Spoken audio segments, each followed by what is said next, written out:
जी ने भी टीका लिखी है, उसी पुस्तक को भी मंगाया जाए। अगर उसमें राधा शब्द हो मैं मुंह नहीं दिखाऊंगा।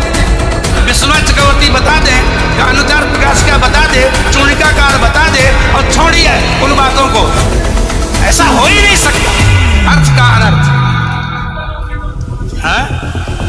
नहीं, हमको कष्ट यह है कि हमको बोलना पड़ा बीच में, क्योंकि अगर अनिरुद्धाचार्य की जगह ये बात और कोई बोलता तो मैं कतई नहीं बोलता। देखिए, अनिरुद्धाचार्य जी इस समय टीवी पर छाए हुए हैं, लाखों लोग इनको सुन रहे हैं, तो ये तो यही समझेंगे ना कि अनिरुद्धाचार्य बोल रहे हैं। इसलिए आपके द्वारा कोई अपशब्द नहीं निकलना चाहिए। मैं आपसे वंदन करता हूं, कभी कोई अनर्थ करना हो तो विचार करके करिए। भागवत जी के 8वें स्कंद के 10वें अध्याय में लोग कहते हैं भागवत जी में राधा का नाम नहीं है, राधा का नाम नहीं है। ये लोग गलत कहते हैं, जो भी कहता है गलत कहते हैं।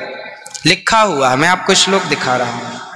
भागवत जी के 8वें स्कंद के 10वें अध्याय में श्लोक नंबर 40 है, लिखा है उद्यतायुध दौरदंडई राधावंतो भटान मृधे। राधावंतो लिखा, स्पष्ट लिखा गुरुजी। ऐसा है, नाश मत करिए।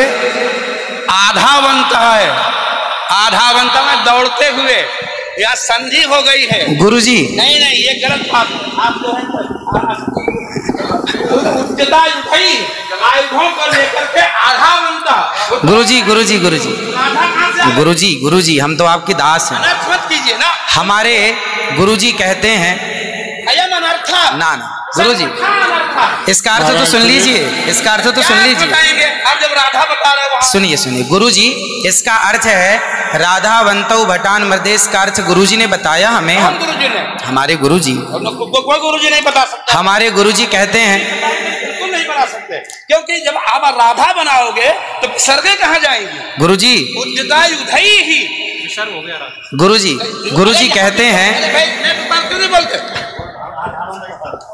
गुरु शब्द है। अब चलिए, भागवत जी में दूसरा है बधू।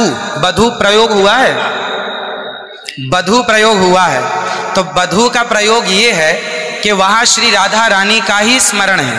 नहीं, लोग कहते हैं राधा नहीं है, तो राधा जी का जिक्र तो कई जगह है। राधा पदवाच्य बधू, जिसका अर्थ संकेत अर्थ हो या लक्ष्यार्थ हो और व्यंग्यार्थ हो, इन तीनों अभिधावृत्तियों के द्वारा राधा शब्द एक भी जगह भागवत में नहीं है। इसलिए जहां बधू शब्द है वहां भी अर्थ राधा है। जहां बधू है, ऐसे पानी का अर्थ जल भी होता है। जहां राधा है, जहां बधू है वहां राधा है।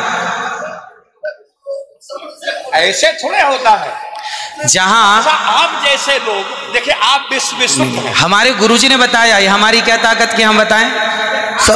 शब्द ही अर्थानाम अभिव्यक्ति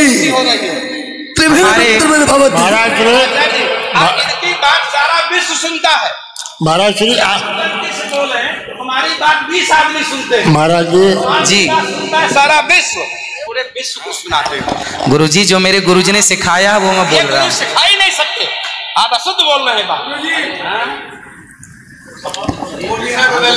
अभी श्री राधा और माधव जो राम नाम है, जो भागवत जी का अर्थ है। अब कोई पूछे कि राधा का अर्थ क्या है, तो राधा का अर्थ ही कृष्ण है, वो कृष्ण का अर्थ ही राधा है।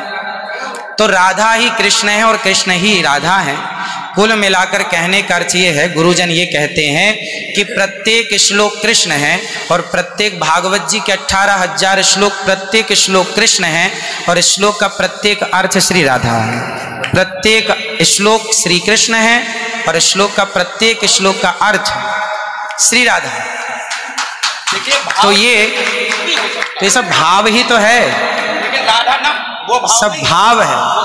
भाव का भूखा हूं मैं, भाव ही एक सार है, और भाव से भजले मुझे तो भव से बेड़ा पार है। सभी विद्वानों के चरणों में दास का बारंबार नमन। सबको जय श्रीमन नारायण, जय श्री कृष्ण। 2 मिनट कीर्तन कर ले। 1 मिनट रुको, मैं सबसे क्षमा मांगता हूँ। मेरा अनिरुद्धाचार्य के प्रति बड़ी श्रद्धा भाव है, बड़ा आदर है, लेकिन इनकी वाणी चूंकि पूरा विश्व सुन रहा है, ये चैनलों पर आते हैं। भाव जगत में हम कुछ भी कहें, लेकिन जब हम ये कहते हैं ये शब्द में लिखा है, तो वहां पर शब्द और अर्थ का संयोग, क्योंकि गिरा अर्थ जल शब्द बोध्यो व्यनक्ति अर्था शब्दोप्यर्थांतराश्रय एकत्व व्यंजकत्वे तद अन्य से सहकारिता। ऐसा हो ही नहीं सकता कि कोई अर्थ प्रकट हो और उसके मूल में शब्द न हो। वहां संधि है, मेरे आयुध ही आयुधों से युक्त होकर मेरे गदा तलवार तीर लेकर के वो राक्षस आधा बनता दौड़े मारने के लिए। शुद्ध यही अर्थ है। किसी अभिधा से, किसी लक्षणा से, लक्षणा तब होती है जब मुख्यार्थ का बाद हो। मुख्यार्थ का बाद हो ही नहीं सकता। श्रीधर स्वामी बता दें, विश्वनाथ चक्रवर्ती बता दें, अनुचार प्रकाश का बता दे, चूड़िकाकार बता दे, और छोड़िए उन बातों को। आपके गुरु जी के पिताजी ने भी टीका लिखी है, उसी पुस्तक को अभी मंगाया जाए। अगर उसमें राधा शब्द हो, मैं मुंह नहीं दिखाऊंगा कभी। ऐसा हो ही नहीं सकता अर्थ का अनर्थ। हाँ? नहीं, हमको कष्ट यह है कि हमको बोलना पड़ा बीच में, क्योंकि अगर अनिरुद्धाचार्य की जगह ये बात और कोई बोलता तो मैं कतई नहीं बोलता। देखिए, अनिरुद्धाचार्य जी इस समय टीवी पर छाए हुए हैं, लाखों लोग इनको सुन रहे हैं, तो ये तो यही समझेंगे ना कि अनिरुद्धाचार्य बोल रहे हैं। इसलिए आपके द्वारा कोई अपशब्द नहीं निकलना चाहिए। मैं आपसे वंदन करता हूं, कभी कोई अनर्थ करना हो तो विचार करके करिए। मैं और कोई बात नहीं, सबको क्षमा मांगता हूं।